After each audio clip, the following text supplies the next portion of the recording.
하일성 씨도 당했습니다. 뭐에? 보이스피싱에. 보이스피싱이 그러니까 똑똑한 겁니다. 하일성 씨가 꽤 유명한 사람 아닙니까? KBO 총재까지 지내신 분 아닌가요? 그죠? 이런 판단력이 뛰어나신 분, 이런 분들도 당합니다. 하물며 우리의 아버지 어머니들, 시골에서 농사 짓는 우리 아버지 어머니들, 우리 할머니 할아버지들, 당하실 수 있습니다. 보이스피싱이 그만큼 똑똑한 겁니다. 대한민국에서는 남을 속이는 범죄에 대해서 형벌이 가벼운 편입니다. 사기, 뭐 한 1억 좀 사기 쳐 먹어보시죠. 1억 좀 사기 해먹었습니다. 내가 형벌 얼마 받을 것 같습니까? 별로 안 나옵니다. 기껏 뭐 최고 형벌 받아봐야 징역 6개월.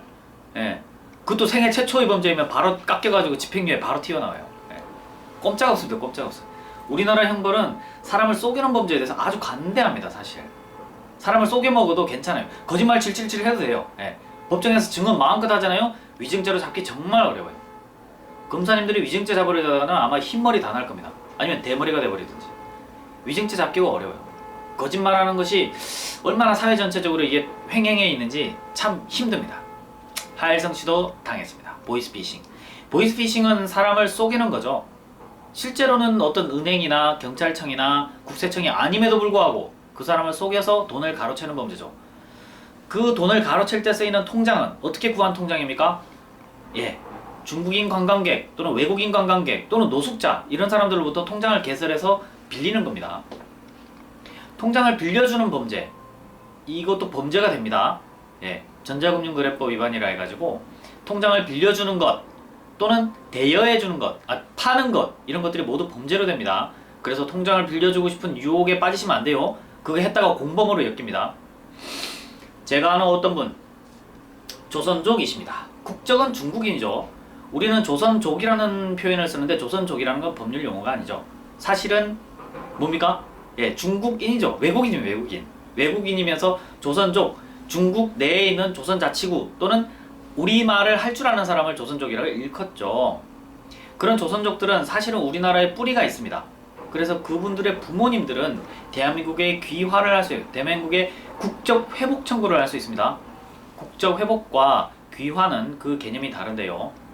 이분이 중국에 사귀던 친구가 있었어요. 이 친구가 한국에서 보이스피싱을 한 거예요. 보이스피싱을 하면서 나한테 통장을 빌려달라고 그러네요. 아주 친하니까. 내가 이거 월급을 받아야 되는데 내가 이거 한국에 통장 개설하기 좀 그렇다. 그래서 너 좀 통장 좀 빌려주라. 이렇게 했어요. 그래가지고 자기는 도장 파서 비밀번호 알려주고 통장 만들어 준 겁니다. 그 친구 월급 받고 대한민국에 생활하라고. 친한 친구니까. 근데 그 친구는 그걸 이용해서 보이스피싱에 사용했죠. 통장을 빌려준 이 선량한 사람, 선량한 사람인가? 선량한 사람이 아닐 수도 있죠. 범죄에 이용될 걸 비록 몰랐지만 통장을 빌려주는 행위를 했잖아요. 그죠? 어찌됐건 간에 가공거래를 인정한 사람 아닙니까? 그죠? 자기 통장을 그 친구 월급을 받는데 내 통장을 쓰라고 했잖아요. 그러면 가공거래, 진실된 거래가 아닌 거를 용납한 거는 맞잖아요. 그래서 이분이 사기범죄의 공범으로 기소가 됩니다. 약식명령, 벌금 300만원. 300만원을 납부했습니다. 그런데 이 사람은 한국에서 정착해서 오래 살았고 지금 한국에 귀화를 하고 싶어요. 한국 국적을 갖고 싶습니다. 한국말 아주 잘하고 한국 음식과 한국 문화에 아주 적합하게 잘 맞춰서 살아가고 있어요. 그런데 귀화 신청을 했을 때 기각당합니다. 이유는 범죄 전과가 있다는 겁니다. 범죄 전과도 좋은 전과가 아니고 남을 속이는 데 기여한 사기죄의 공범이 된다는 거죠. 그래서 통장을 빌려주는 거는 절대적으로 해서는 안 됩니다. 조심하셔야 돼요. 그래서 항상 진실된 거래가 일어나도록 그렇게 신경을 쓰셔야 됩니다. 보이스피싱을 당한 경우에 그 피해를 회복하는 방법도 매우 어렵습니다. 하일성 씨는 어떻게 찾으셨는지 최종적인 언론 보도는 어떻게 나올지 모르겠습니다. 근데 보통 돈을 받았을 때 그 빼나가는 속도는 거의 뭐 빛의 속도에 가깝다고 하죠. 그래서 내가 송금하고 바로 그 출금 정지를 시켰으면 몰라도 뭐 조금만 머뭇거렸다 그러면 그 돈은 출금되어서 흔적도 없이 사라져 버립니다. 그래서 보이스피싱 같은 경우에는 당하지 않도록 하는 수밖에 없죠. 특히 자기가 거래하는 은행, 내가 만약 그 무슨 저축은행이다, 뭐 갑을 저축은행이다. 근데 갑을 저축은행이라고 하면서 전화가 와요.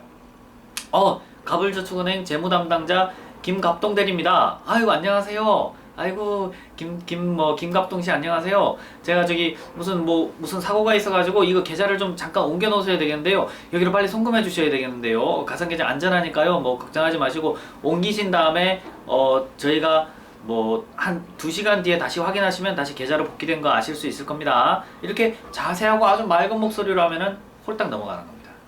그래야 송금하고 나중에 돌아올 거라 예상하지만은 돌아오지 않는 돈이 되어버리는 거죠. 보이스피싱은 뭐 조심할 수밖에 없습니다. 그러려면 우리나라가 좀 더 남을 속이는 범죄에 대해서는 좀 더 엄단을 할 필요는 있습니다. 속이거나 거짓말을 하는 경우에는 좀 더 엄단을 해줘야 남을 속이려는 범죄가 줄어들죠. 지금은 남을 속이는 범죄, 살짝 거짓말하는 거 너무 간대합니다. 우리나라는 사법방해죄도 없지 않습니까? 예, 검찰이나 경찰에서 어떤 거짓말을 했다 해가지고 거짓말 했다는 이유로 처벌하는 범죄가 없습니다. 예, 위증이 돼야 처벌을 한다는 거예요. 수사 과정에서는 거짓말을 해도 괜찮다는 거예요. 거꾸로 이야기하면 예, 범인도피죄 같은 게 있긴 하지만 범인도피죄로 잡는다는 게 또 쉽지가 않습니다. 그래서 사법방해죄, 그러니까 사법기관에게 거짓말을 한 경우에는 처벌을 받을 수 있는 제도, 그런 것도 필요한 겁니다, 사실은.